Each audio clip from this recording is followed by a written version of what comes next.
So I would love to get your email My email address? Okay, I'll put it in the chat. How about that? Okay, thank you. There you go. Yeah, thank you for thinking of No. me. Leonie, do you know Essie Edu Young? She's a writer.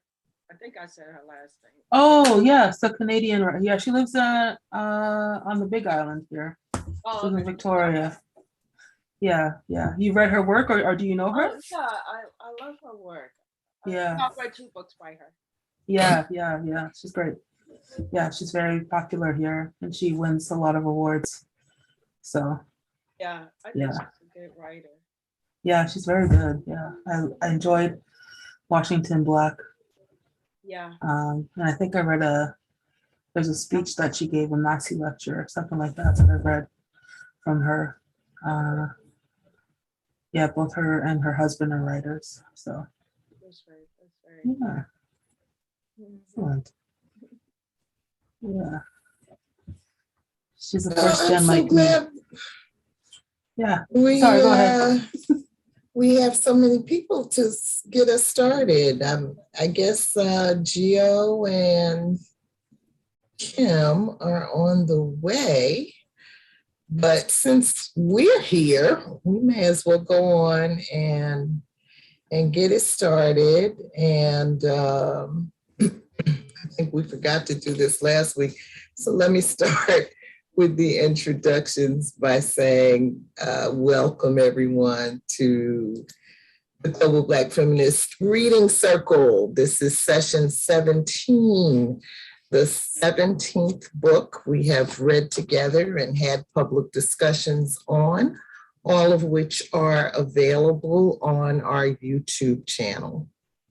We're going to be at this book a while. Tonight's our first real discussion on it, and we'll probably be here through the end of August. So relax. Get yourself ready. As I said last week, we're going to eat an elephant, and this is the elephant we are eating. On 800 pages of it. So, but I just started reading this week, and I like her style so much. So I'm sure it's going to be enjoyable, and already I'm understanding what all of the hoopla about. It's a very popular book, The Love Songs of W.E.B. Du Bois by Honorée, Fanonne, Jeffers, and of course, it's an Oprah book, so you know that guarantees success. And so we don't necessarily follow what Oprah is doing, but in this case, it seemed like a good idea. I'm Michelle Odom. I'm located in Brooklyn, New York, and I'm happy to be here. And Karen. Hi. This is my copy of the book. I bought it back in September when Oprah had chosen it for her book club. And I've noticed that Honorée, I follow all sorts of book clubs book club awards, and I've noticed this has been not being nominated for all sorts of awards. And recently Honorée posted on her Instagram account that she has been nominated for this book by the NAACP. So hopefully she'll be racking up the awards, but she's definitely racking up the nominations. So I'm looking forward to reading this. Definitely. She's won some things already. Oh, okay, great. And did I say I'm Karen Johnson and I live in Salt Lake City, Utah? Glad to see you. And Janice. Okay. I'm Janice Pete Graham. Most people call me BJ. I use Janice as a radio moniker and an internet moniker. And greetings from Palm Beach County, Florida. And I have read the section that we're going to be talking about of this book twice now, because I enjoyed, as Michelle said, the style, the cadence. It was when, and I'll talk about it more, it was as though drums were beating. There was drumming going on in the background. I have known Honorée, the author, since she was a student. And we follow each other on Twitter. And I just love the personal grace. I've never met her in person, but she seems to have a personal grace and a loving spirit. And I have so far found that in this book. And I am so I voted for it 3 times. I know I was cheating, but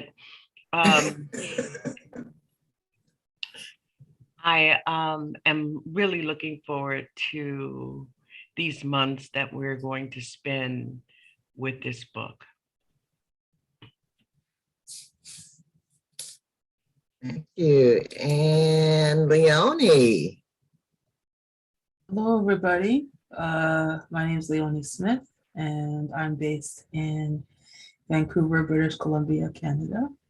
And I picked up this book, my copy of the book, over the holidays, and I'm really looking forward to it. I like epic tales and large books and good character development. So I'm really curious about what's ahead. And so I've liked what I really enjoyed and had a lot of moments of reflection reading what I've read so far. So I'm looking forward to deepening our discussion and discovering more together. Complete. Thank you. And Leonie, BJ recently read the Book of Night Women. And Leonie is the one who insisted that we must read Marlon James. So BJ is now among us. Okay. Excellent. Excellent book. And Gio. Hey, everybody. I'm Georgia Moses. I'm joining you guys from Columbia, South Carolina. I'm glad to see you all. Yay! Yay! Okay, and we have a new member tonight, and I'm so happy to welcome Vonterance to the group. She's actually been in our private group for quite a while, and so I'm glad that she's finally able to join us. So Vonterance, if you would just give us your name and your location. Okay, so my name is Vonterance Bell, and I go by Von, and I'm in Los Angeles, California. And I know Karen Johnson here. And I'm not sure what you mean about being the private group. I think you guys were finishing up a book when I learned about you a couple months ago, maybe almost half a year ago. And Okay. yeah.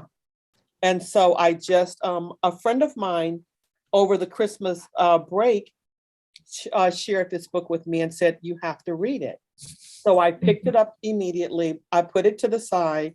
Then I heard about this and I thought I would give it a try. Excellent. Excellent. Well, welcome, welcome, welcome. Thank you. It's good to see you again. Thank you. Yeah. And so Leonie, I don't know if Kim told you, where is Kim? I don't know if Kim told you that we're doing things a little bit differently this time. And the last book we read, we're not using facilitators. We're just asking everyone to come prepared with 1 or 2 questions, and be prepared to lead a discussion around that. And then if there's anything that you want to share screen or show and tell, we can do it like that. And so I don't think you'll have a problem with that,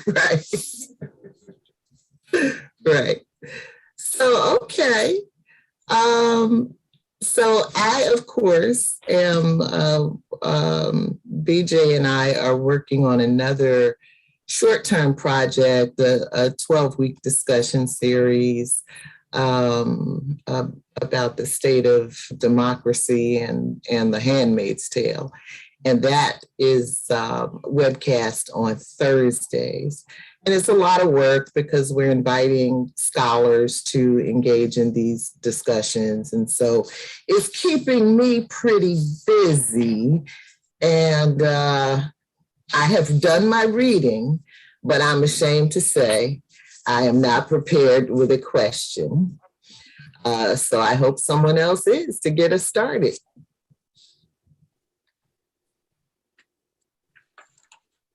Well, can I just? So don't all speak at once. I don't have a question. I just started reading, so I'm really early in the book. What I would like to just know is, and maybe you guys met before now, to know what's the format like in terms of like the amount of reading, where do you stop, and that type of thing.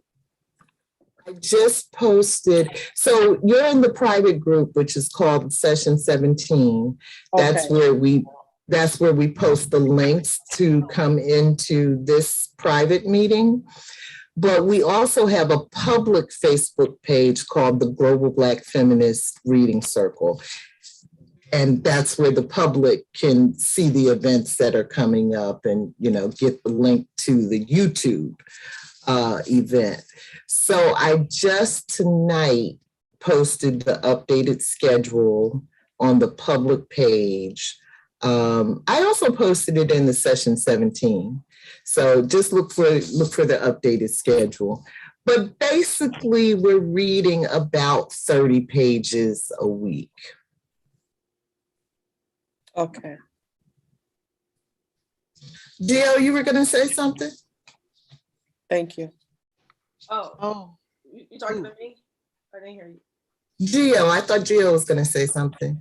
Oh, I was going to say that I, before the meeting started, I decided to listen to an interview the author had, and I had never really seen her before. And she is just she's like somebody you'd want to sit down and have coffee with, right? She is so cool, so down to earth. And one of the things she said was that she wanted us to be able to see ourselves in this work, right? So I guess my first question is, was there any point in our reading so far that you could see yourself or someone else in this so far?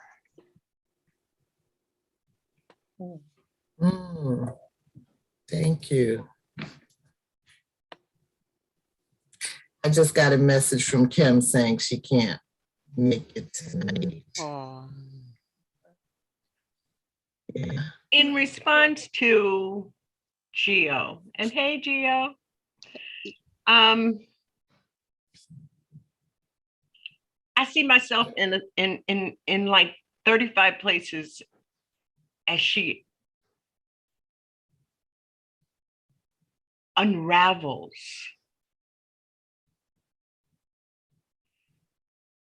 but I also see my dreams. And I know in this group, I didn't get a chance to talk about it in the Song of Night Sisters, but I have this dream that every one of us has a part of our consciousness where Black people are given birth, where there is a point of labor and delivery and we claim whatever is the product of that. And we have this, I mean, I'm talking about my dream here. And you have this vision of how we came forward. And I know that in my spiritual vision, I look for a connection in everything that I know about our history to that point of delivery.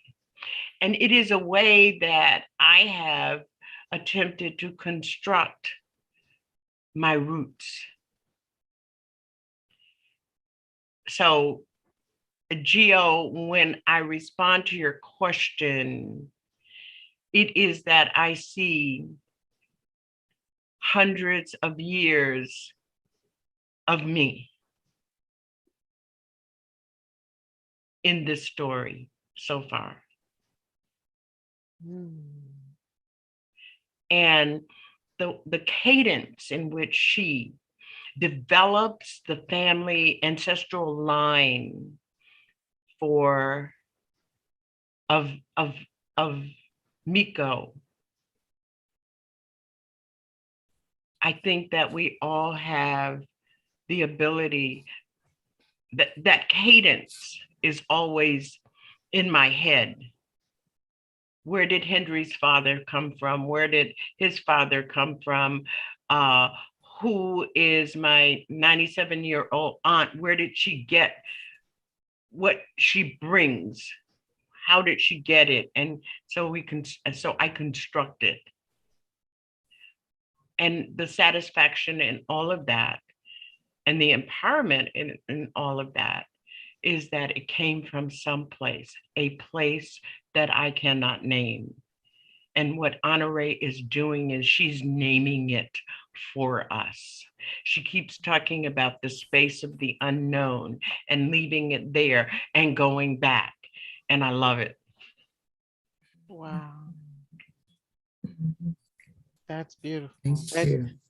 That really, while you were talking, I had a vision of just a very, a connection between this book and its purpose, and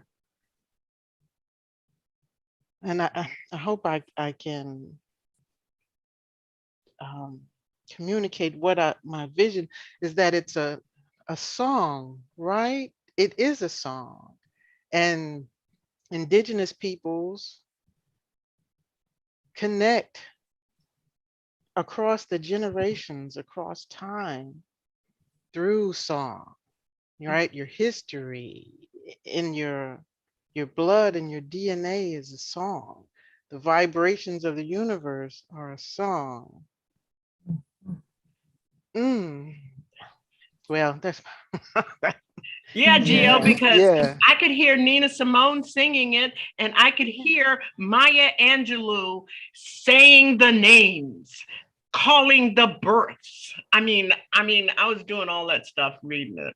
I called two people last night and said, let me read this to you. Okay. Not the whole part, but just the part where she carves out. She essentially, I mean, it was like she was carving it on a tree. She was carving out the family.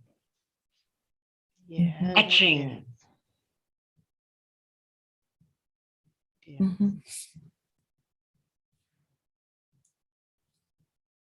Okay, Von and Leonie, I know you got something. I don't really, but I'm not there yet, but just give me time. Okay. I don't know if there's a lot of resonance with this book. It doesn't necessarily line up or match up with my experience. I think the thing to Well, the thing that's really obvious is that Honorée Jeffers comes from a higher class than I come from. You know, it's really clear that she comes from, and this is part of when I read like interviews with her that, you know, and because this story is so tied to her personal story, then there isn't like a lot of resonance there. I, you know, I didn't grow up with two parents, and I didn't grow up with access to the kind of things that she seems to have access to, and that her characters so far have had access to. But the thing that I really enjoy about so far about reading this book is the resonance that there. The fact is that when you often are reading books that include Black identified characters, there is no nuance, there's no subtext, there's nothing. It's very thin. And this is very rich and deep. And, you know, it's very much like it is with the first song that is quoted in the book at the introduction. That says that they walked in darkness, sang songs in the olden days, sorrow songs, for they were weary at heart.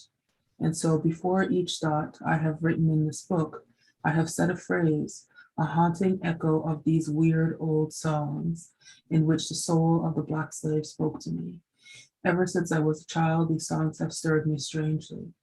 They came out of the South, unknown to me, one by one, and yet at once I know them as of me and of mine. And that's from W.E.B. Bois of the Sorrow Songs. So it doesn't line up directly to my, what I like about that piece is that it echoes my experience of reading this book, in that the subtext is there, the depth of characters is there, the depth of the nuance is there, which is absent oftentimes when you read books that include Black characters written by people who are not Black, particularly people who are not people of color. So that's something that I'm celebrating in reading this. And so like an example for that for me is in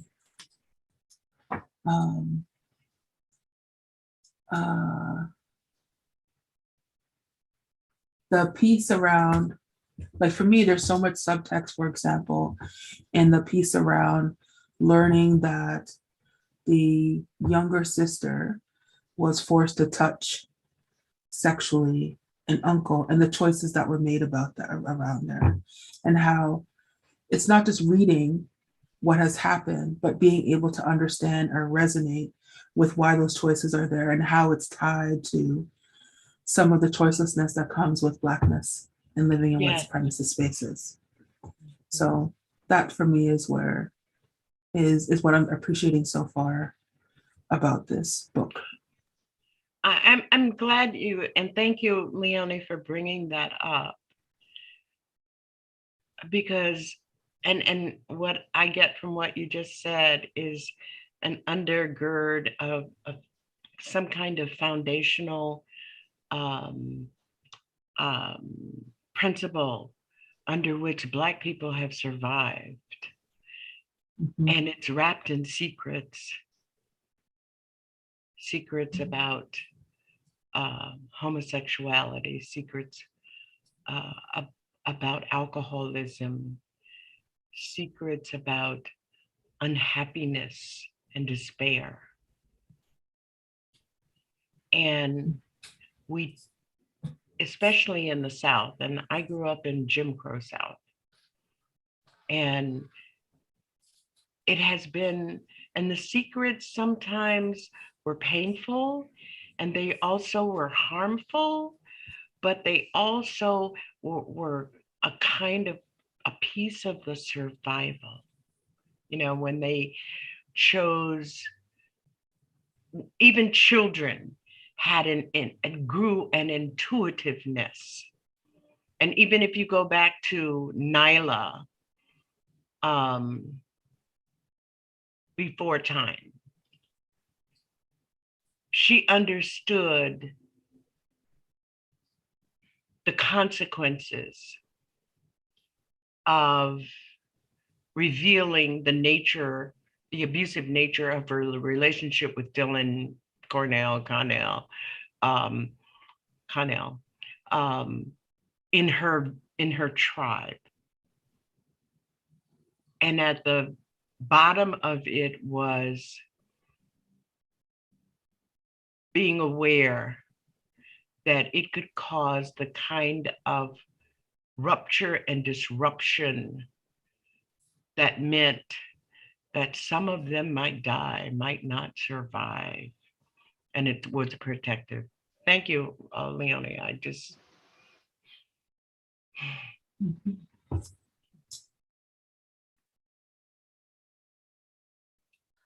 Karen? Yeah, so I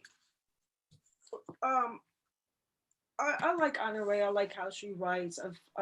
She's a wordsmith in terms of being very creative and prosy, and I really love the beginning of the story with Nyla and her experience being an indigenous woman and married to this foreigner, the white man. I felt the story really drew me in, and I felt it was compelling and kind of mystical in a way. And I really loved it. And words that she used when she said, and picking up on what you said, BJ, about being intuitive, knowing that her son, who she birthed, and her brother, who shared a room with her, I thought that was powerful language, contribute to the death of her abusive husband. But the fact that she shared a womb with her brother, as well as, in her womb was her son, it is that bond that was more meaningful to her than losing her abusive husband and holding on to that secret, right? I thought that was real powerful. With regards to the second part of the story, for me, I noticed that the writing took a different kind of turn. And I felt that now I'm reading a coming of age type of story with the main character. Is it Ailey? What's her name? Ailey. Ailey. And so it just seemed like a kind of different switch to me in terms of how the writing was. And I did see her Honorée's interview on Apple TV with Oprah. And I do know that parts of these stories, and part of what in that interview, she talked about her own coming of age and growing up in her family. And so parts of it, I was thinking to myself, I wonder how much is fictional and I wonder how much is autobiographical. But I felt that the story that she told of Ailey, this coming of age, I felt that it was an important story, particularly when it's in a particular time frame, that Jim Crow era. And it was real interesting. And parts of it allow me to answer the question. Parts of me reflected back. Now, I didn't grow up in the Jim Crow South. I grew up in New York City. And my parents got divorced when I was a young child, but I had extended families on my father's side and also on my mother's side. So I had that extended family relationship, so I could relate to that. So I'm reflecting back on those extended family relationships with my paternal grandmother and all of her siblings, and my maternal grandmother and my maternal grandfather and all his siblings. So it's like kind of it did take me back and reflecting on my relationships with them. So it was a good story so far. Yeah, I was particularly struck by it because I come from a family. My mother was one of 14 children, and her mother died in childbirth with the last child. So if you look at 14 children and they all got married and they all had children, and them children had children, and then children had children, I come from a huge family line. So as she was riveting off and unfolding this family tree, I could hear the drums. I just could hear the drums. I mean, and I kept reading it out loud to myself and trying to read it really fast to the drums. Mhm. I did get confused, Karen, um, as you noted in the change of the timbre and style of the writing. When she introduced the trips back home. I had to read some parts 2 or 3 times to figure out what's going on here. They were in the grocery store, and then they weren't in the grocery store. I got turned around. And I think it was about the change of style. Okay, yeah, like the grocery store was a little bit confusing to me. I need to go back and read it because I was trying to understand now who was mistaken as being white. Was it the daughter or was it the mother or It was Lydia, the daughter. Mhm. okay. But all of a sudden, Lydia was at Uncle Ruth's house. And I couldn't figure out how did Lydia, why did they leave the grocery? It was almost like maybe a paragraph or sentences was dropped. Well, I did follow it, and it seemed like, but you had to, when you found out that the mother left the grocery store, and then she was just driving around, and so, like, as Lydia she put the groceries back because she couldn't find the mother. She didn't have money to pay for it, but she did get Ailey the candy bar. She snuck that, and they walked to the uncle's house because Mama had disappeared. She was going through something, and I guess that was because she had to swallow, another indignity of, no, these are my children. Yeah, they look white, and I'm not their nanny, kind of thing. She can't even go to the grocery store, kind of thing. She probably was about to slap that white woman. Well, she did put a hand on her, didn't she? She says that Mama steps back, she's still smiling. I mean, how many times have we had to do that? Right. When someone has done something outrageous, and partly because we want to stay calm, but also partly because of where our positionality in white supremacist culture and understanding of power, you smile your way through a humiliation. And so my guess is that she busted out of there because the humiliation was still there and she needed to be out of that environment. And the driving around helped her to get her head right about what had happened. Yeah. And maybe that wasn't the first time that happened, because Lydia knew exactly what to do, calmly put the groceries back and just leave. Right. You know, colorism takes, during that time, took on a whole form in the South. And most of it, from what I can understand, had to do with Black women defending themselves from the shame of having been raped by white men. That when Black women had not been raped, they didn't want to be accused of having been raped by a white man.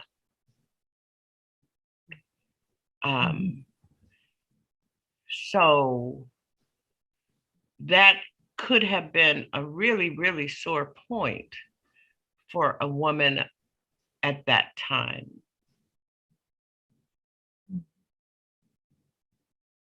Part of me just wonders too, like, I'm definitely not a mother, not interested, never have been. But what it is an ultimate humiliation to have someone's whiteness show up in such a way that you have to claim back your child in a public space. Yeah. Yeah. Like that is a humiliation. So I could see why it is that she needs to get the fuck out of there. Because it's just like, okay, this is really humiliating. This is her child that she said that she labored for 17 hours with, and someone's whiteness gets in the way and decides that that's not her child. Yeah. And she has to claim back her child. And then her child speaks up and it's just like, I'm Black. And she's just like, who are you talking to? Like that whole situation, I could just see where the shame would come up. Mhm, mhm, mhm. Yeah. Well, I enjoyed the first part, the story that Karen was talking about, but just also the idea of the sort of massive change that was going on in America, and kind of thinking of the change that we're going through right now, and just how long people of color are always having their existence, our existence, our way of life undermined and usurped, and and so that scene in the middle of the tall trees, where the Native Americans and the white man were talking, and they were like, well, whose government? Whose law? Says who? Because we have our ways of being. We like our ways of being. So it just made me think about what it's going to take to get to a place in the world where Black people can just be, be in the culture, be in the spirit, be in the way that we want to be.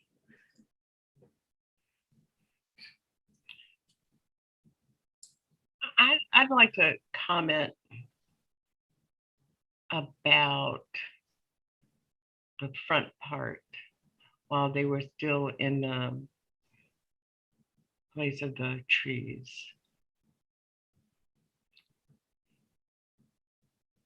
If you look at what she has done in that small space,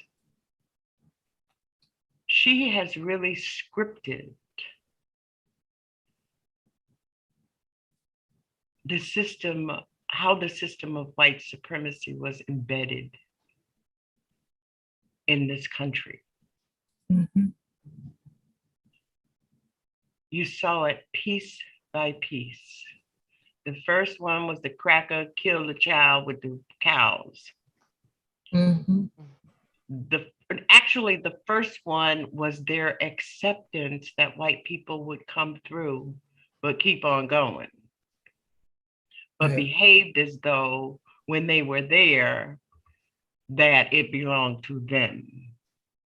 Mm-hmm. Then it was that a mother is offering the wisdom, which is a gift, to a daughter who chooses Mm-hmm. to dismiss it and dismiss the practice and behavior of a people that have figured out how to survive for generations.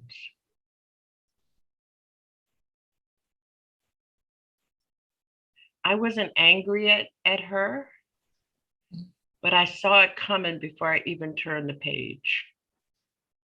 So she did, I think she did a wonderful job without saying that this is how, and I thought about the book and the author, things fall apart. Mhm. And my lenses, I realize, are highly tainted by age. Yeah, but it's so natural, it's so human to want to do something different than your mother is telling you to do, to think you know how to live your own life. And even to be attracted to something that's different from you. I mean, I think that and I could certainly appreciate in that early point of engagement between white and red people, that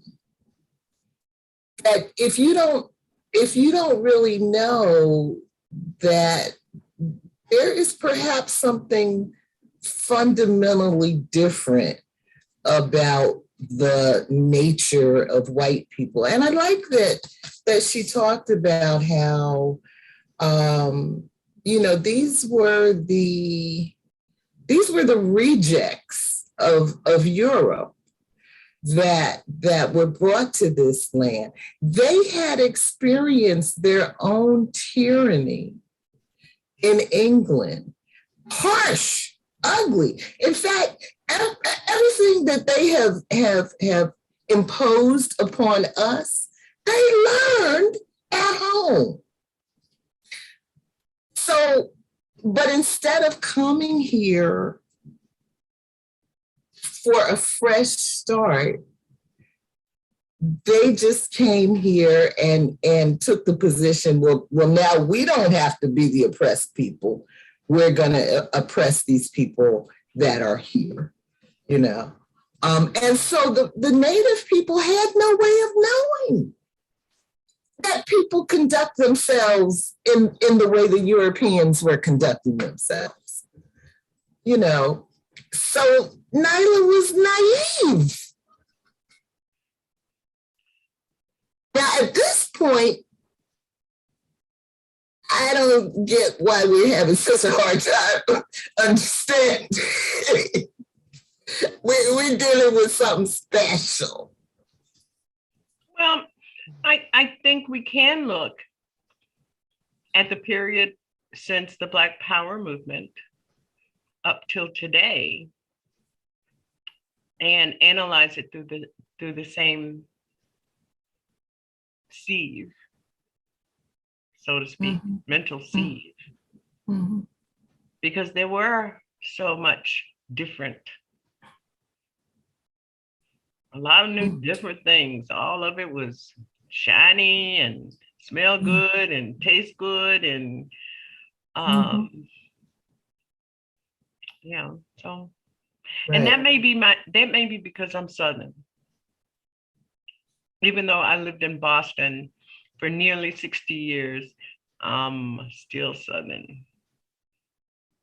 Yeah, I just feel like as a people, we're naive a lot of times. We don't seem to, we always want to turn the other cheek and forgive and understand and don't seem to see it coming. And so I could understand how in this early stage, you didn't know. But at this point, I really don't understand, why we don't know. And I understand that it's healthy to treat people as individuals, that, no one ethnic group or race can be brushed with one big stroke, that, we do have our individual characteristics.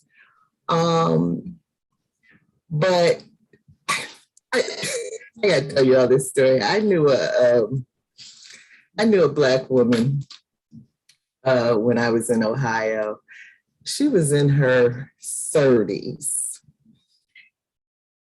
she married a white man in his 70s, got pregnant by him. But no sooner than they got married did he start calling her the N-word. I'll tell you, this is in this century.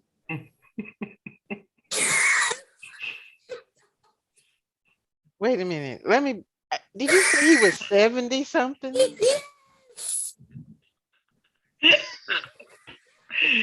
Okay. Go for it, Gio. I'm gonna have to question her standards. She was an intelligent woman. I don't know if she thought he was going to die soon and she was going to get the money.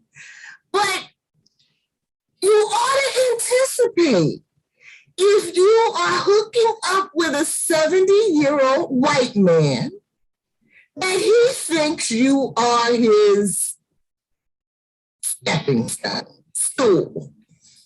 Negress. Shouldn't be shocking. Use your words, Michelle. I try not to use my words. Well, I don't think either she knew and didn't care what she saw about his character, or he was pretty good at hiding it, or she got a high tolerance for pain and low self-respect. She said he flipped the script, but that's what happened in this story with Nyla. No, I think the he elders was a were nice very one. clear about what white intrusion sin meant. I think the elders were very clear about it. But Nyla wasn't clear about it because he was being nice to her. He didn't stop being nice to her until she signed on the dotted line. Mm-hmm. Yeah. Well, it's interesting in that how she describes that character as being sort of arrogant and what's it called? I want to say trapped in an illusion. Spoiled. So she wouldn't have valued the wisdom of her mother's dream because she, people have been telling her, oh, you're beautiful, you come from two wonderful people, you got all their goodness inside of you, and yet she was still her own flawed person. The word that comes up for me, Gio, is you're different. Yes. Yes. So quite naturally, in her naivety, I can't even say that word, naivety. She would gravitate towards something. Ooh, yes, this is it. He's everything you guys are not. And I don't care if you got a wife across the river. Right. I'll come over there too. Oh, really? No matter how much he told her she was unworthy. Yes. But one of the things that that Jeffers does within this is to point out her privilege. She enjoyed a privilege within the tribe because of her father and who he was, because of her mother and who she was, because of her uncle and who he was. So privilege has its consequences, I suppose.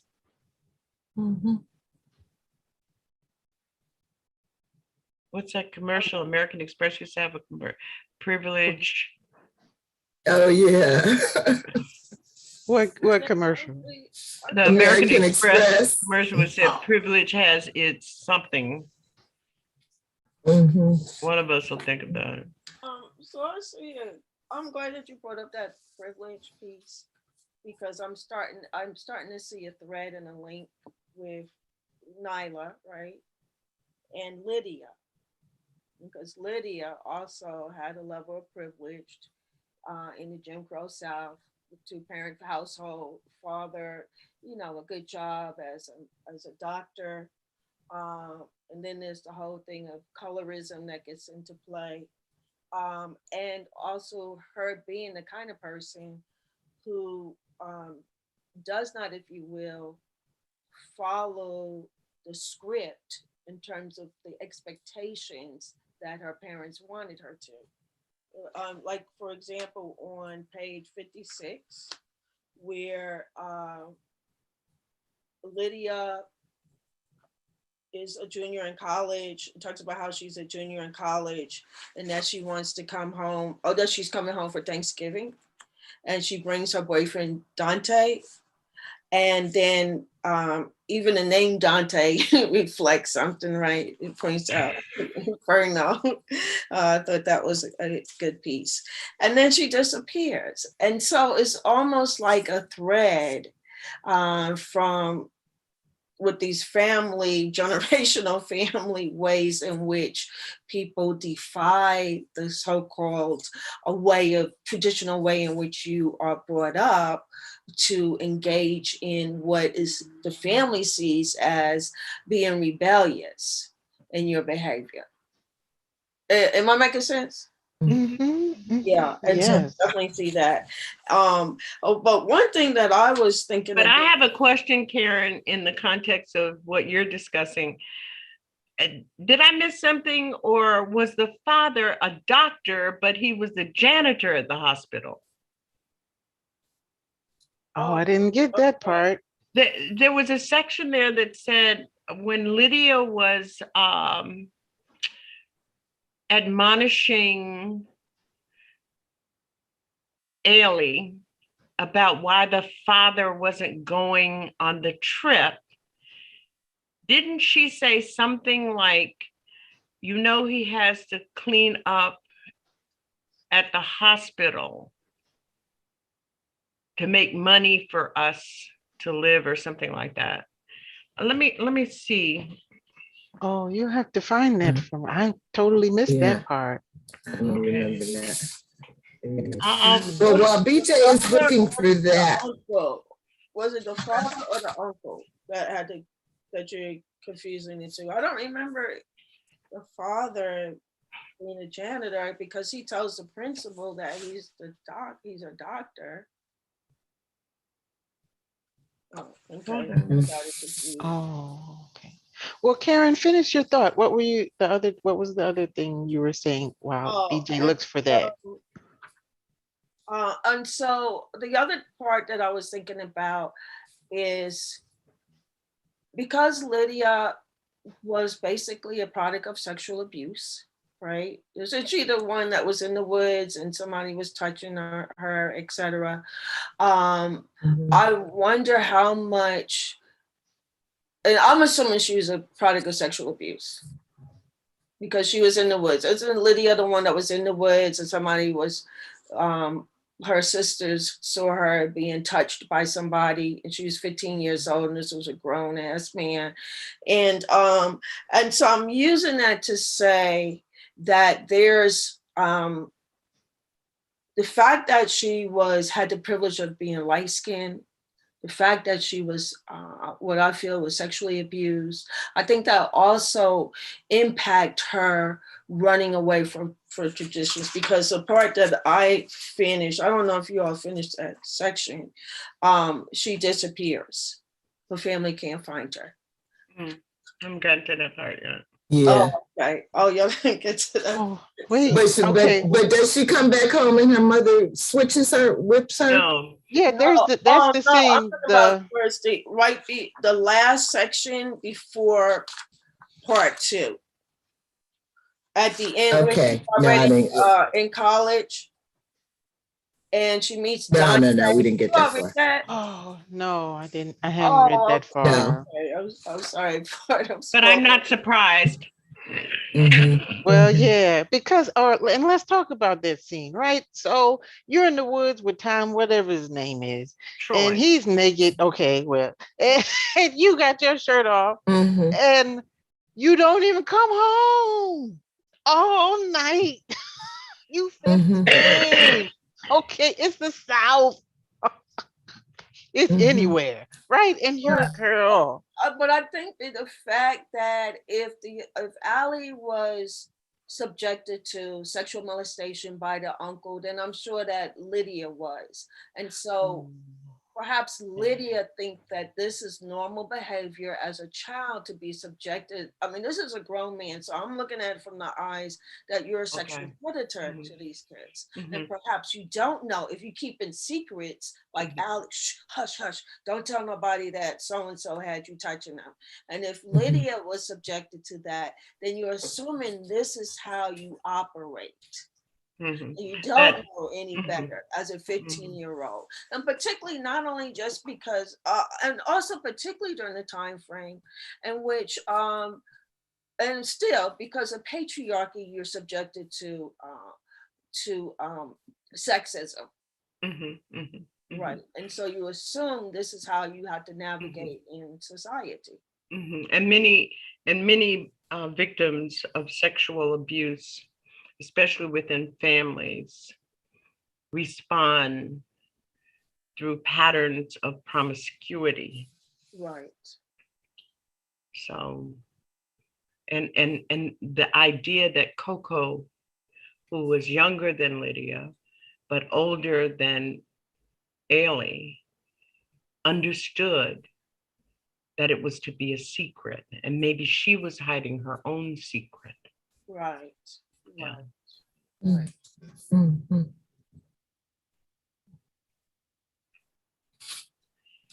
But here's the section, and maybe I got it all wrong because I was going so fast. She said, but I don't want anybody. Lydia was saying to her, don't cry, baby, she says. We had to leave him home. He has to work at the hospital to make money for us. Remember what I told you. So I just concluded that a doctor doesn't work at the hospital. A doctor is at the hospital. The doctor, I mean, I don't know, maybe I was taking it out of context or something. I think he's a doctor. Okay. I think he's a doctor. I'm thinking he was a doctor, but in Georgia at this time, couldn't get a job as a physician in a hospital. He could have been a doctor at a Black hospital.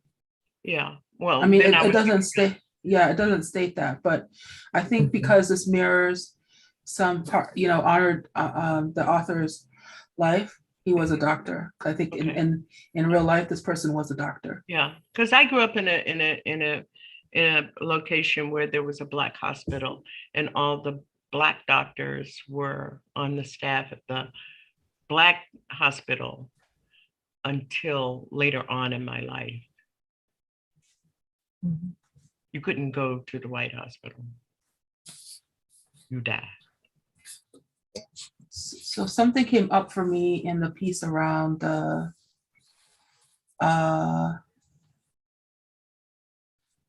Lydia being caught with Tony Crawford by her sisters, and Tony showing up at church with a busted up eye and stuff. And I think that is something that happens often because there's a conflation that happens with love and power around the protection, around that is fed in part by the vulnerability that Black people have. And in this case, Black people had in the South at that time. So it's clear that the uncle at minimum and others in her family were responsible for the beating up of Tony Crawford. But it's also I think it's also for me clear that comes from a place of protection. It's where that conflation happens, a place of protection and love, because the consequences for someone like Lydia, as you said, you said, she's out there in the middle of the day in a park with no clothes on, with a man who also has no clothes on. The consequences for her are such that it could cost her and Tony their lives.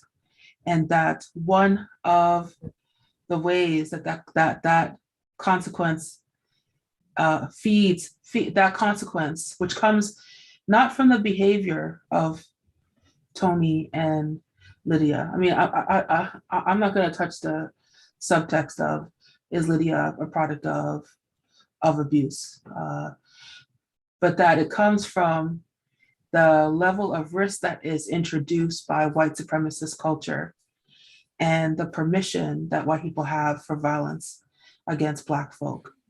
That in service to not generating more violence, the uncle and whoever, I forget who it is, it could be the uncle, has engaged in violence against Tony Crawford.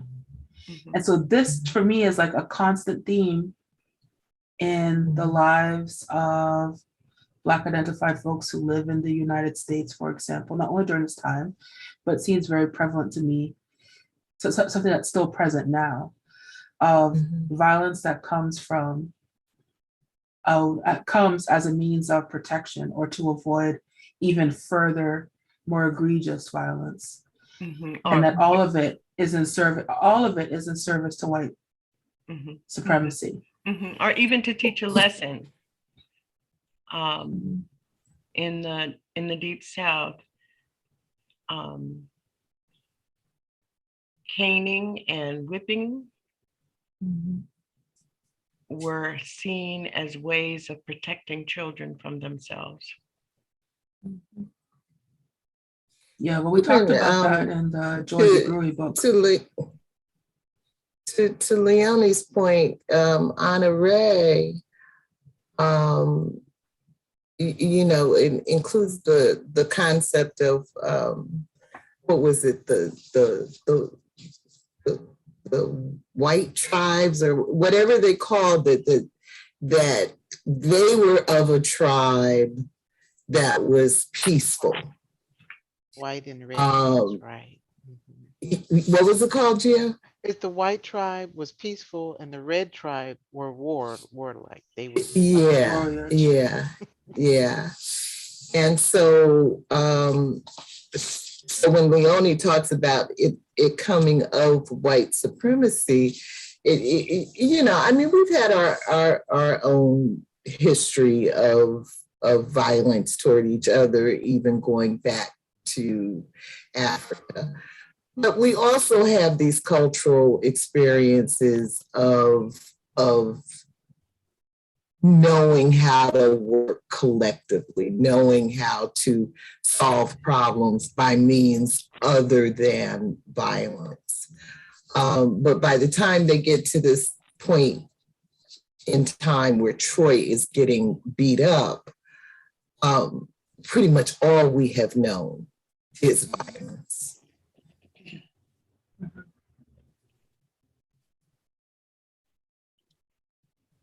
So can I just say something here for a minute? I've clearly not gotten as far as you guys have.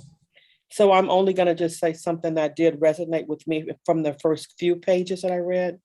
And I wonder whether or not it may just have been too mundane of a thought. But for me, as I read about how the family started coming together, and there was the woman of the wind or whatever, the first mother and the father, and how they came together and seemed like they had a loving relationship, right? But he had a destiny, so he had to leave. Okay, and so she allows him to go ahead and basically go for your freedom. Then she has these children, the Nyla, right? And then she grows up and she marries the white man. And then he tells her that you're not the only one. And so what resonated for me in those first few pages was something that is inherent among Black women, and that it is either very easy for the man to go off or not, if not, you're not enough, or you're not the only one. And so that's as far as I got, but that read, and it was like, so that like hit me. And it's like that whole thing of thinking about in society, when you talk to your girlfriends, the woes that we have around relationships. And so I just saw that kind of play itself out in the first few pages. You guys identify with that? For different reasons, because he had moved to Florida, and I always knew that I had some family that was from Florida, but I've only recently, in the past year or so, learned that those roots go back very, very deep, at least into the early 1800s. And so I don't know those stories. And so the idea of this runaway, enslaved person trying to make his way to Florida to connect with the Native Americans there, or to find, his original family, was intriguing for me. Yeah. And so for whatever reason he left, because I don't know yet, but that it was okay for him to leave her.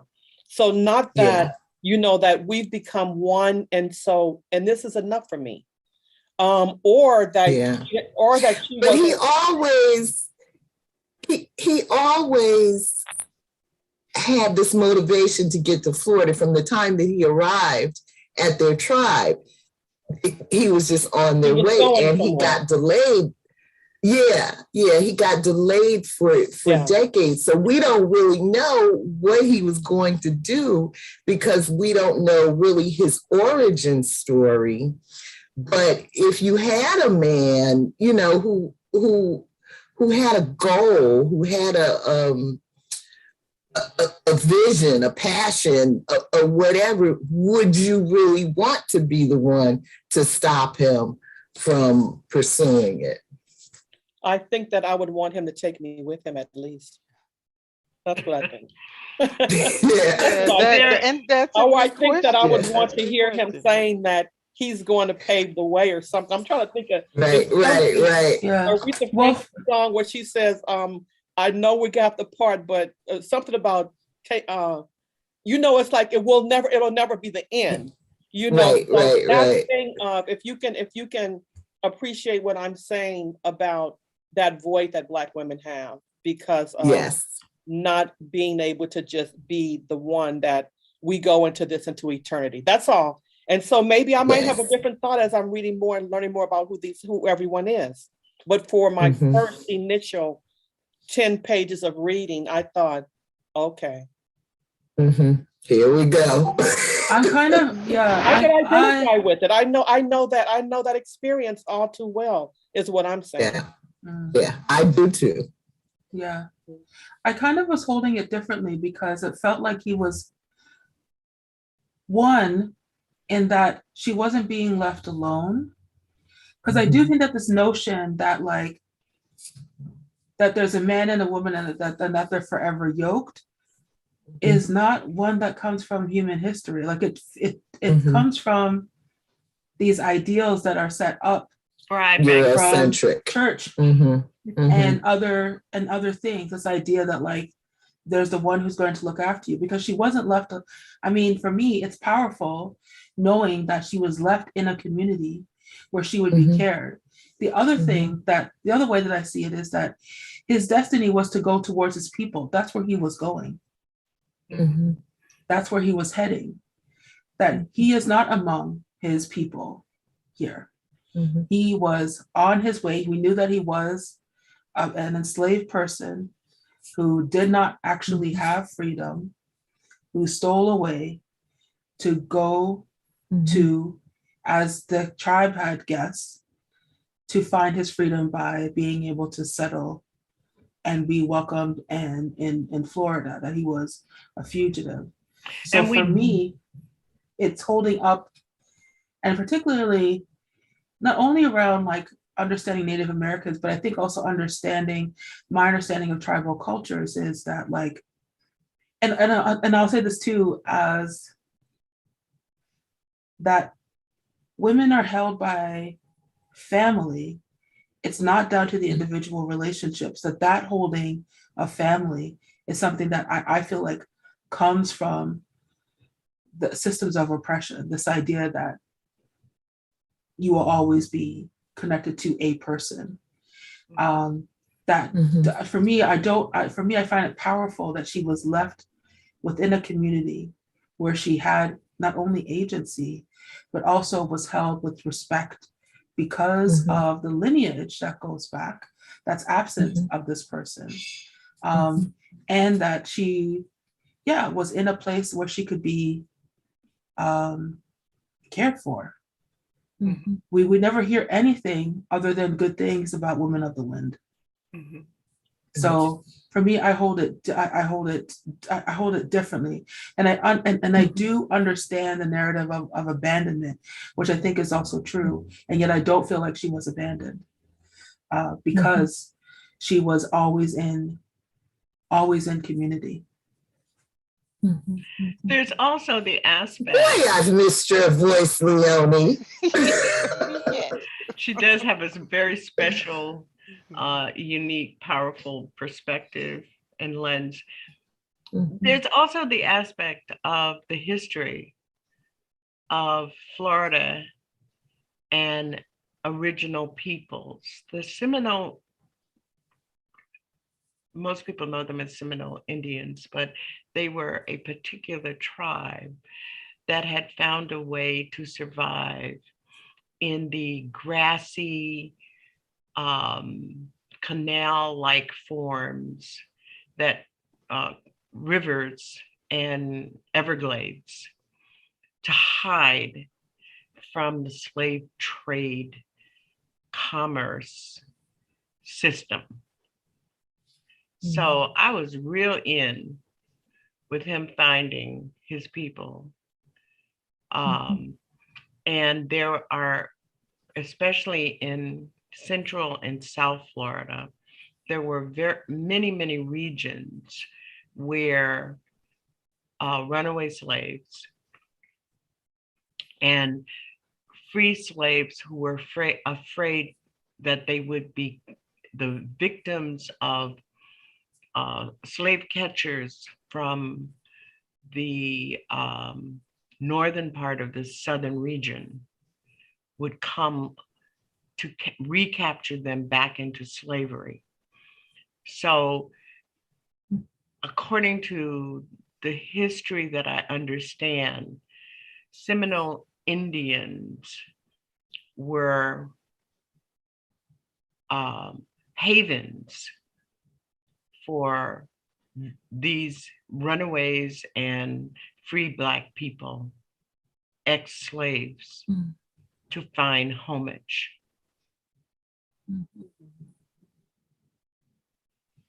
Then the other thing, when I was reading, and you all know how my imagination just runs wild while I'm reading stuff like this, I was thinking to myself, perhaps he is the son of a captured original native person who died or was taken away. And that's why his desire to find his people was so large.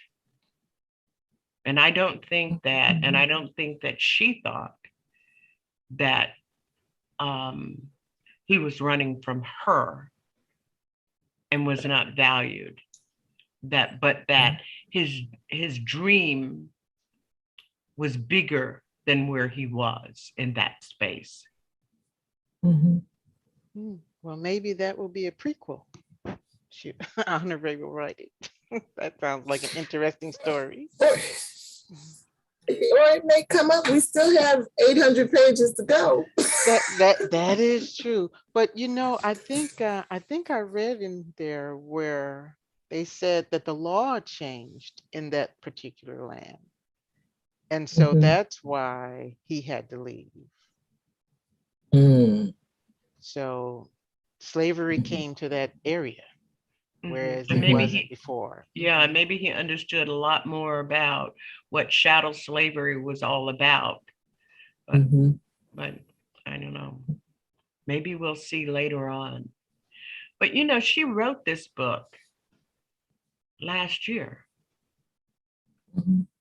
This is a pandemic She book. took 10 years. Oh, yeah? 10 years to write this book.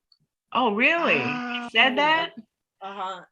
And that's why that I said that the second part of the book with Ailey's story seemed to be a different kind of writing than Okay. the first part. Okay. And I think because of the fact that it took her 10 years to write. Maybe she was saying that the last year she finished up this book, because I was of the mind that she wrote this book. This was a pandemic book. So I want to go in a different direction. And I am on a page, just about page 24, just before the fracture story. It's a piece from W.E.B. So, you know, I always need to do a little reading. Let me read this. If a man die, shall he live again? We do not know. But this we do know, that our children's children live forever and grow and develop toward perfection as they are trained. All human problems then center in the immortal child, and his education is the problem of problems. And first, for illustration of what I would say, may I not take, for example, out of many millions, the life of one dark child. W.E.B. Du Bois, Dark Water, Voices from Within the Veil. And so that is one passage that I marked.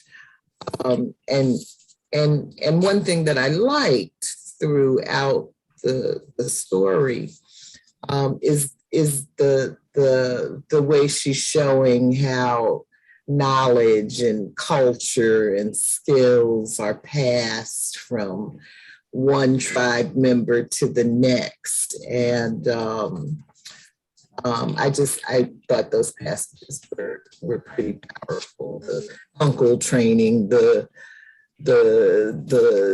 boy bear killer, and all of that.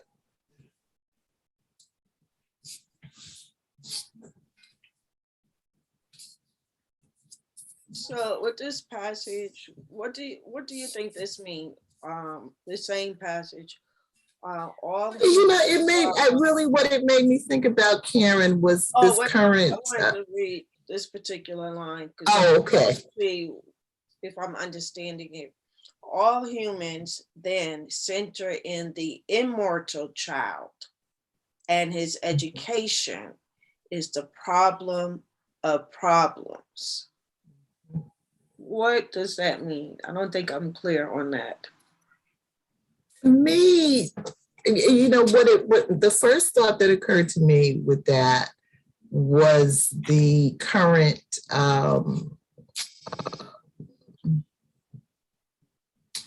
false debate going on around critical race theory, that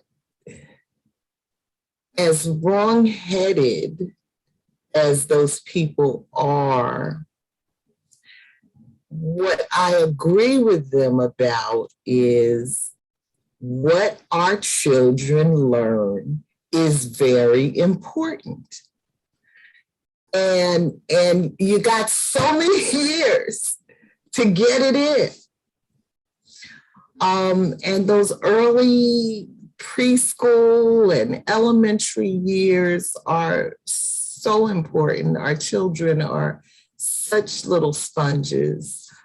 And so where they seek to take out all reference to truth, fact, reality, I feel just as strongly as that is the time that we should be making sure our children are flooded with truth facts and reality.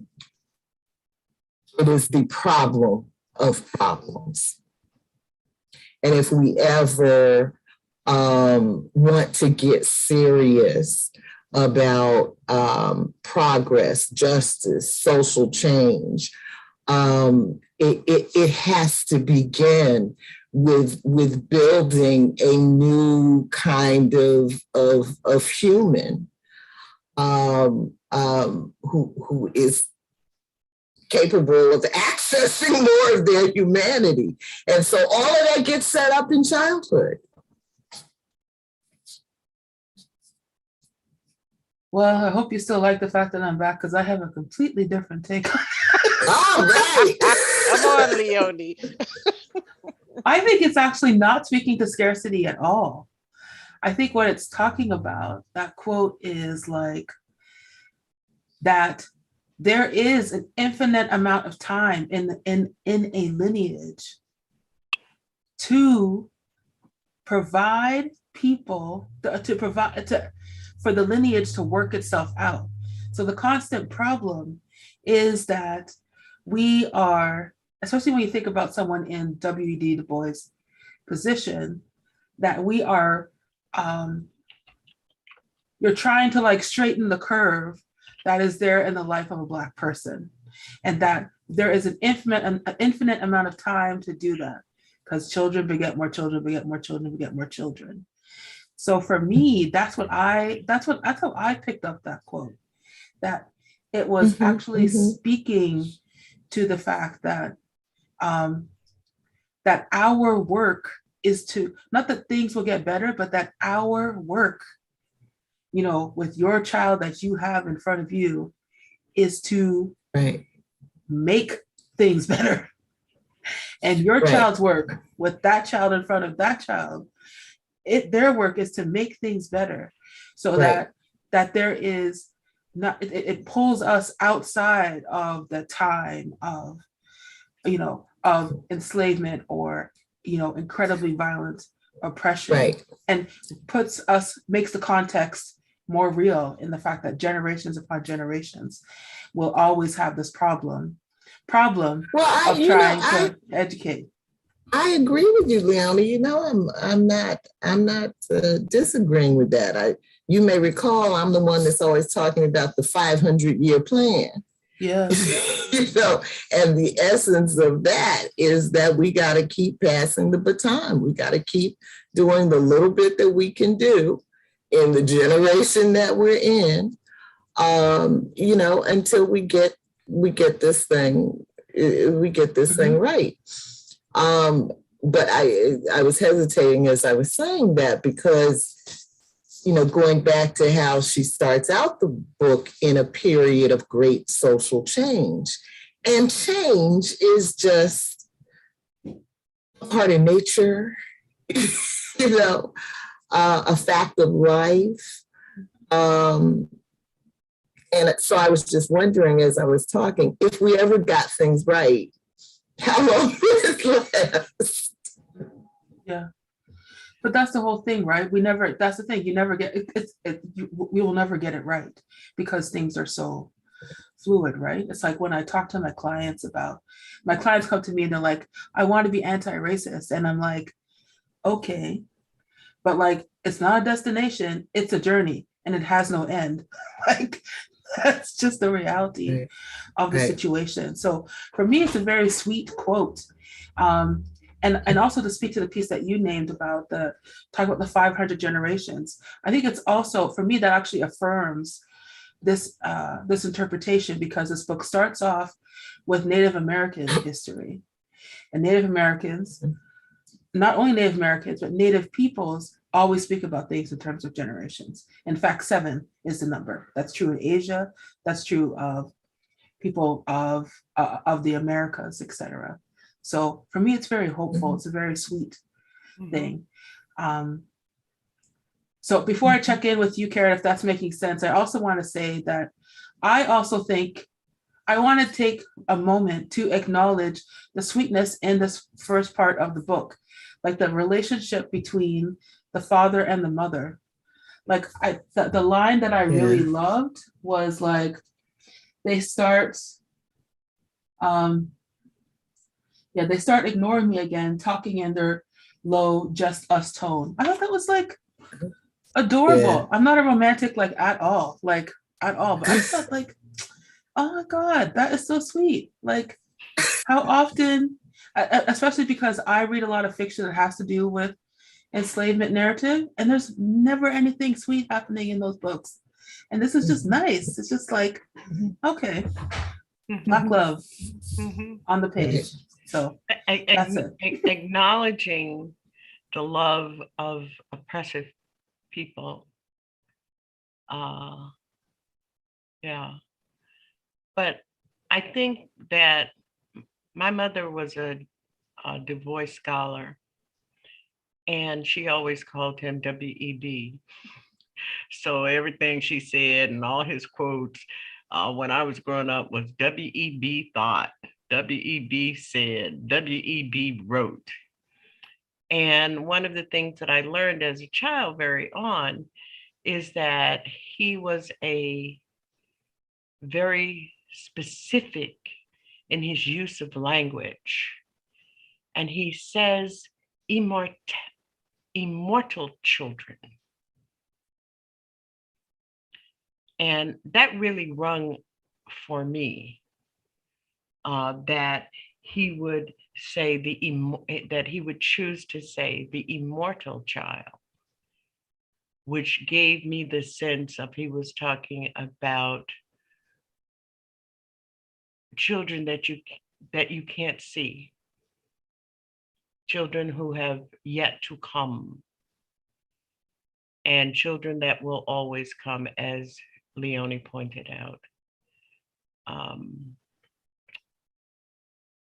And I do agree with Leonie that it is a writing that underscores for us to look forward, to have educational, to have a story, to have educational lessons for all times.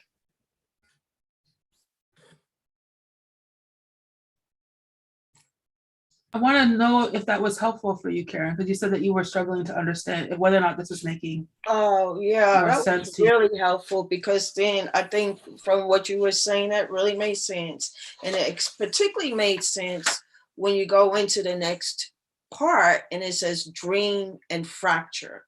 And then reading that whole piece about how they dream, how there's that dream, but then it's fractured, particularly when I read it up to the end. All of that made sense. It pieced together nicely. So I like how she's weaving this in a very poetic way. And what you said helped me understand that so much. Thank you. Yeah, it's like a historical fiction with a forward lens. That's not often done. So I think it's genius, personally. Yeah. I agree with you. Mhm. I absolutely agree. Agree with you. Yeah. What else? I want to go back to a theme that I am always drawn to, and that is about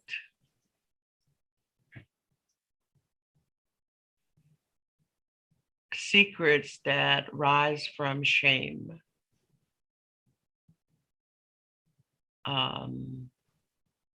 And we see it in lots of ways in our community, both during, as is illustrated in the story, but really of all times. And I think it is so rooted in ways of survival for oppressed people that it is part of the trauma. And it is for Black people, especially the post-traumatic trauma of slavery.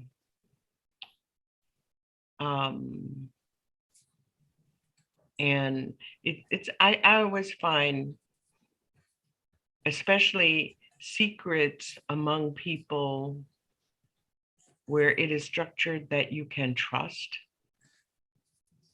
Mhm. So I just wanted to kind of raise that and see if others had any sense of that in this story thus far. I was very disturbed about Nyla not understanding the richness of the trust in the tribe in which she lived,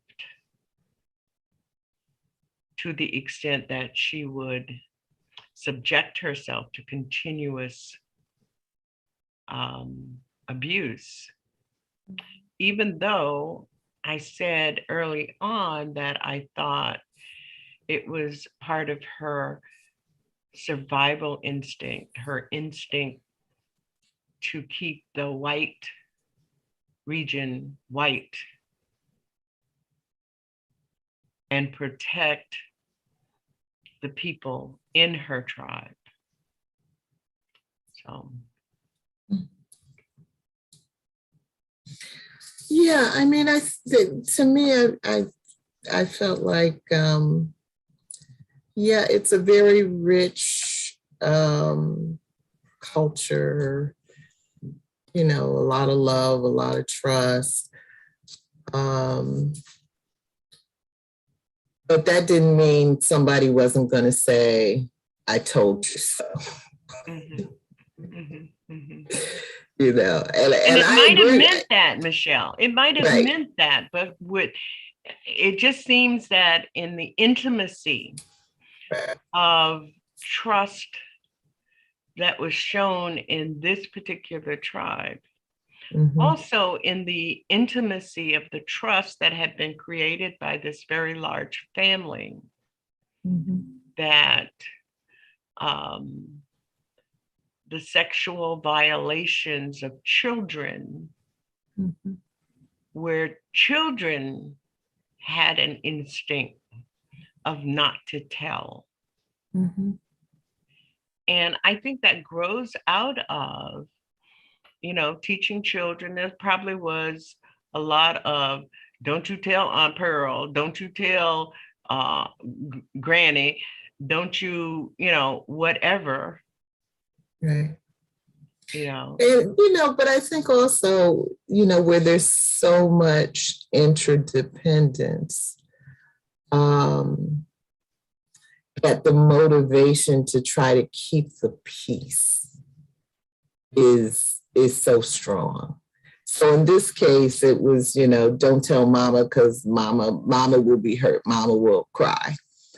But, you know, whatever your fear is,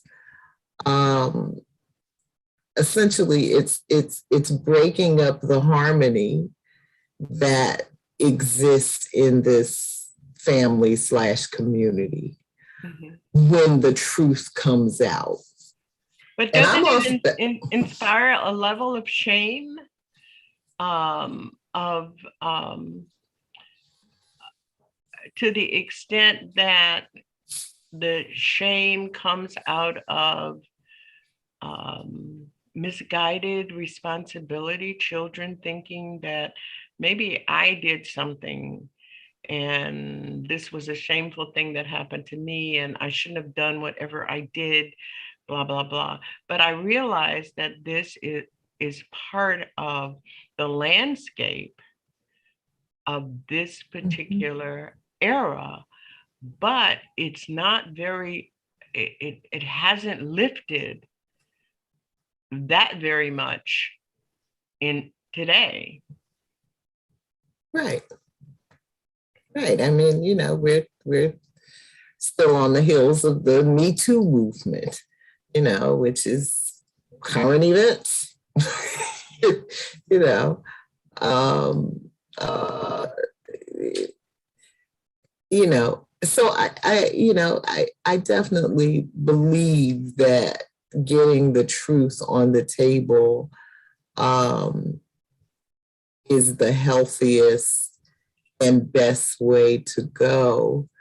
But I do see where there is a risk of destroying whatever cohesiveness is in a family unit when the truth gets out there. And look at the uncle who hid with his a homosexual lover, even though everybody knew. I don't think he hid though. He wouldn't come out but once a week. What the hell? Well, that's when he got older, but like, I think everyone knew. Yeah. I think that everyone knew and that he was still part of the family. Because like, I know that like in this culture, like, everything's about pride and everybody gets a t-shirt and everyone gets a parade. But like, I know that I come from the West End, that my family comes from the West Indies.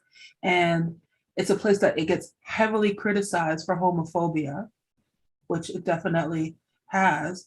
But I think part of why it gets criticized is that there's a lens that actually comes from white people around what it means to be an LGBT person and what that means in terms of being out and that's associated with pride. But like, I don't know if it felt like they were allowed to be who they were within the family in a community, meaning that being Black gay men in the South. He did send his lover to Big Mama's funeral. Yeah, that they won't, where they had no protection. Again, Vonterance, thank you. Thank you so much for joining us. It's a pleasure meeting you. Come back again. Thank you. I definitely will. We'll hope to see you next week. Okay, sounds good. Have a good week, rest of the week, everybody. You too. Okay. Good night. Okay, so Leonie, if you can help me figure out why he didn't come out but once a week.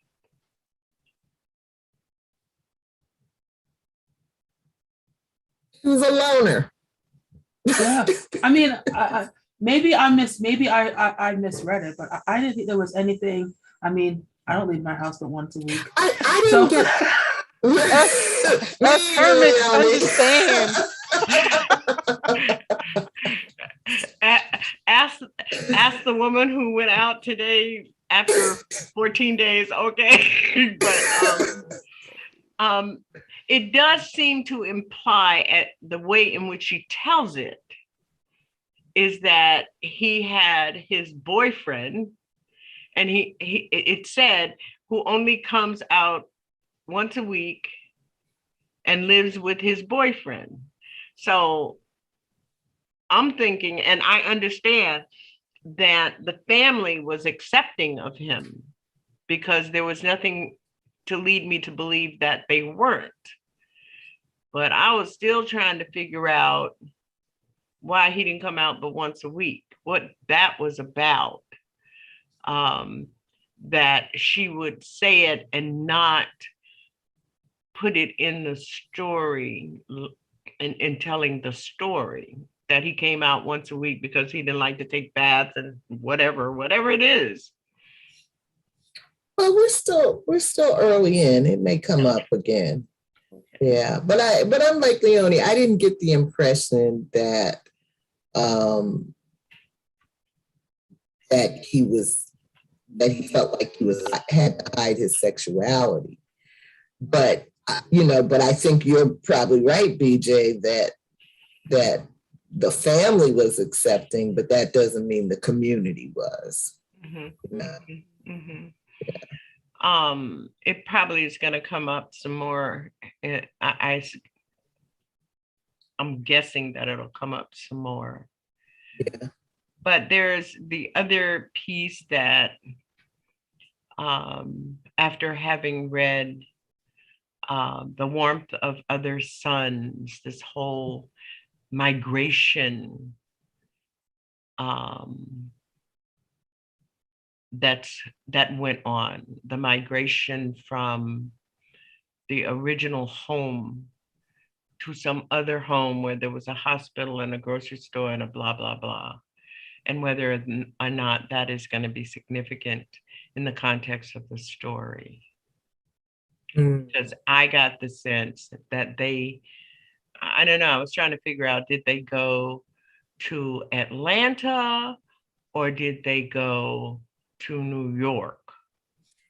I think I saw somewhere that another significant piece goes on in DC. Oh, okay.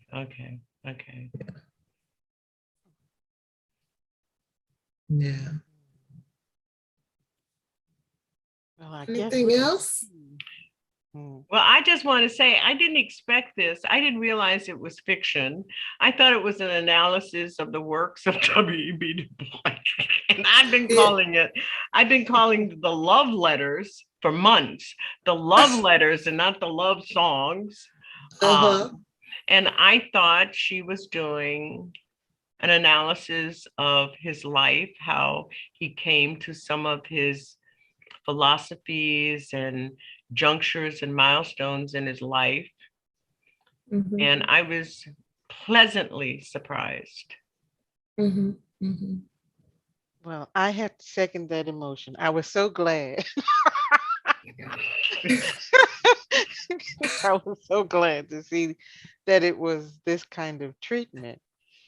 And I guess I'm admitting that I voted for a book and I didn't even know what it was about. I trust you guys. I knew it was fiction. You know, and I'm usually the one arguing against fiction, but I knew that it had the reputation, you know, that it has. And she's also, you know, she is first and foremost a poet. And so I figured it was going to be beautiful. I don't mind reading a lot of pages if they're beautifully written. I mind reading even a few pages if they're not beautifully written. And I even want my nonfiction to be beautifully written, like The Warmth of Other Suns, you know. But I knew, you know, I think this is considered historical fiction. So I knew we'd get some learning along the way. And beautiful prose. What is that guy's name? He wrote the book. He's a fiction writer. And he's very famous, and he's written loads of books about American history. I can't think of his name. Colson Whitehead? What? Colson Whitehead? No. I'll think of it. I need some Privigen real bad. He's a novel. He's the great American novelist. He's African American? No, he's white. Oh, okay. And he was the first fiction of the history of original peoples that I ever read. And it was epic and it was beautiful. And of course, toward the end, it got real white and American. And he narrows it down to the area between Virginia, Maryland, and Pennsylvania. I'll think of it. His name is John something. I want to say John Brown, John Smith, John Grisham. Oh, Grisham. Yeah. and I can't think of the name of the book. I've read a couple of books by him because he's a beautiful writer, Mhm. but she is a major contender to take him Mhm. off the whatever list you get on to be epic history writer, fiction writer. Her language, her love of her characters. I never felt like he loved his characters, but her love of her characters is so much beveled Mhm. in this writing. And there are a lot of them. Did anybody try to observe that family tree? Oh my. No. What? What was your question, Michelle? I said, did anybody try to absorb the family tree at the beginning of the book? I told you, I read it. I was reading it out loud. I called somebody and was reading it out loud and saying, "Can you hear the drums here?" I'll just be using it as a reference. I'll just be Yes. referring back to it. Yes. But it was like it was running, and she was running through the history. I mean, it was like, and she was etching it into a tree or something. And it was like, I was trying to think what music, and the only thing that I could think of was drumming. You know, I was even thinking about some of the music that Hugh Masekela and I'm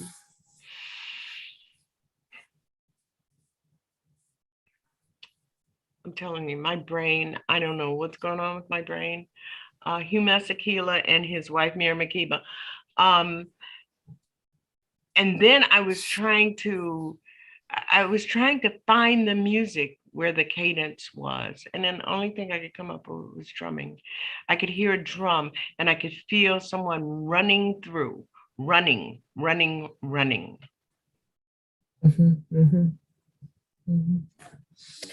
Yeah, well, I like that it goes back to like the 1600s. And, you know, I always feel a little some kind of way that I don't have a handle on my family going back so far.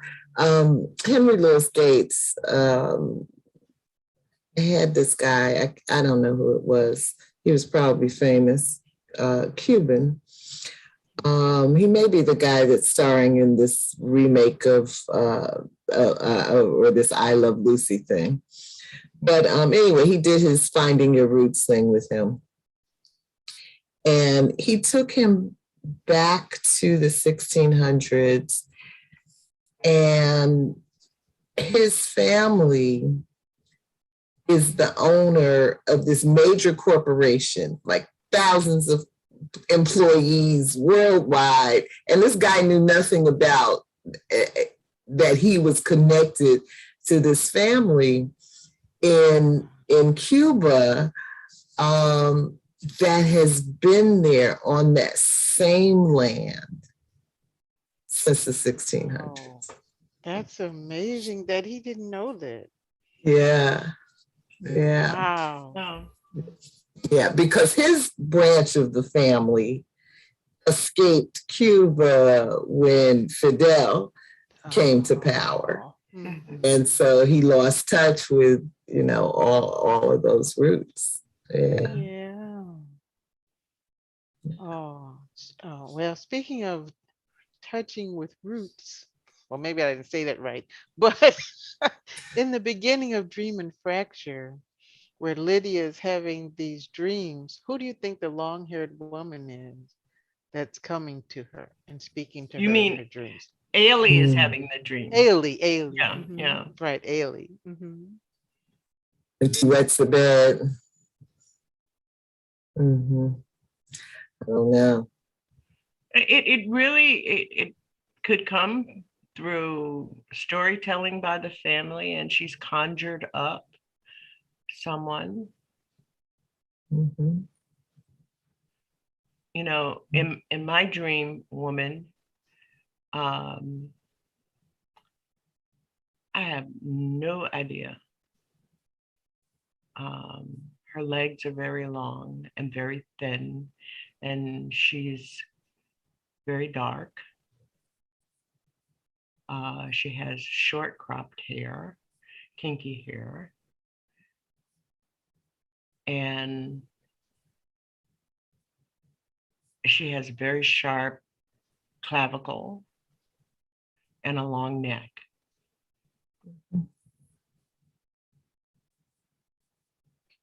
But every time I go back to that dream, she doesn't change. She does not change. Mhm. And this is not a night dream, this is a daydream. Mhm. She is the person who delivers my thoughts about a lot of things. Wow. Wow. That's interesting. Okay. Yeah. I think that I have conjured her up over the years trying to think about the story that I want to tell, that I want to write. Mhm. Okay. Mhm. Hmm. That she will be both the main character and the storyteller. But that was interesting that Leonie brought up the idea that Honorée has probably brought her personal and her imaginative worlds together in this story. I have struggled a long time in trying to write about trying to keep them separate. And I think it is the impediment for me Mhm. because all of the ways in which I think about the world come from stories, you know, story that my mother told me about the storm of 1929 in the near the Everglades that killed more than 400 and some people, and that over 100 of those people were brought into where she lived, and they were buried in a common grave. Years later, after having heard that story where her father bought the lime, her father um, um, did some stuff because he was a, a leader with lots of money in the community. And she would tell that story over and over and over. And then I got into my freshman year in college and read Zora Neale Hurston, Their Eyes Were Watching God. And she tells that story. And I kind of went, I mean, my mother was always telling me about what her papa did and papa did that, and papa did that. You know, when you're a kid, you're going to say, oh, shut up about papa. Mhm. And Mr. So-and-so did this. And when they built the Black hospital, when they did this, and when Papa came from South Carolina, blah, blah, blah, and, you know. And then I got real serious because my mother was a historian. She was, you know, had her doctorate degree from Wilberforce in history. And she did her thesis on W.E.B. Du Bois, you know, so when she was telling all these stories, I mean, every morning by design. You had to have your history moment while she was taking her blood pressure medicine. You had to have your history moment, your history lesson, or whatever, you know. And she taught US history as part of the curriculum for 5th grade. And I was in her 5th grade class. And I knew most of everything when we studied history, all that stuff, you know. So, and that's what I think Du Bois was talking about, that our history has to be embedded for all times.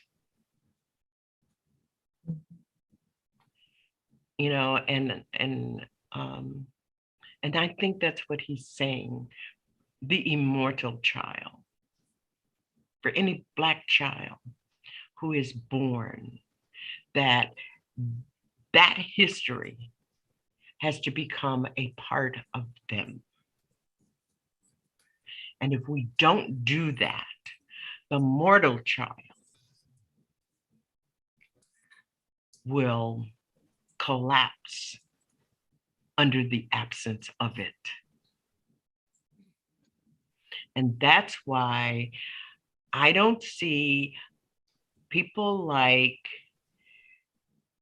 who are making all this money off of these Black academic books and blah, blah, blah, Michael Eric Dyson, whoever. And I'm not criticizing them. I'm simply saying they are the people who ought to be raising the revolution and protest and demand against this bullshit and propaganda that's going on around critical race theory. Because you made your money off critical race theory that was created by Bobby Wright and Dr. Amos Wilson and Dr. Naeem Akbar. Don't get me started. Okay. So that's my point. All right. I'm not gonna get started. Leonie is in the chat. She was asking me, when do we end? And I said 9 o'clock. And she said, oh, you used to go 90 minutes, now you go 2 hours. I said, I forgot. We are 30 minutes over and I had no idea. Thank you, Leonie. Well, I have enjoyed this session. Yeah, this has been good. I'm gonna have to jump off, but what are the other chapters we should read? So for next week, let me see. Like I said, the schedule is in the session 17 group. But we're reading the definitions of sedity, which you probably already read, and song 2, and what is best. So that should take us up to about page 100. Okay. All right. But that's been awesome. Yeah. Good to see you. all you. Glad you joined us. Yes, it's been good. I'm so happy to see Leonie. Yeah. We need that great North perspective. Absolutely. So, okay. Let's not overdo it because we have a long way to go. Of course, every 4 weeks, we have about every 4 weeks, we have a break for a week off. So bear that in mind. But let's not overdo it because we're eating the elephant. So save some of that wisdom for next week. Y'all have a good week. See you soon. You too. Good night. Thank you, Michelle. Thank you. Thank you. Bye-bye. Good night.